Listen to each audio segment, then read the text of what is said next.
Во предвечерието на големиот христијански празник Успение на Пресвета Богородица, синоќа во истоимениот манастир во селото Суводол, Демирхисарско, се одржа третата поред традиционална поетска средба Манастирско поетско ехо.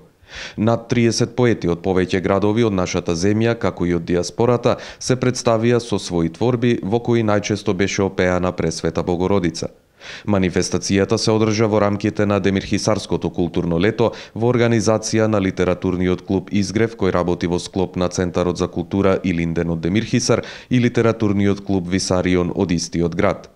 Ова е трета година од Манастирско поетско ехо, кој што се организира во овој двор пред црквата Света Богородица, кој што значи многу за Демирхисар и за Демирхисарско. Еден од најинтересните поетски настани, бидејќи оде духовно се поврзува црквата, духовното пеење и творењето на поетите и писателите не само Демирхисарско, туку од цела Македонија. За оваа манифестација може да се каже дека е една единствена во Македонија, посветена на Пресвета Богородица и затоа и се одржува во дворот на манастирот Пресвета Богородица во Суводол, односно Кутратино, Демирхисар.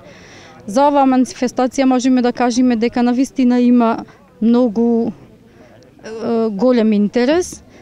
Тоа е показател што секоја година нашите гости поети се побројни и побројни, како од цела Македонија, така и од диаспората. Со поддршка на општина Демирхисар и Министерството за култура на Република Македонија, оваа поетска манифестација ќе продолжи и понатаму традиционално да се одржува на ова место со цел развој и унапредување на македонското книжевно творештво.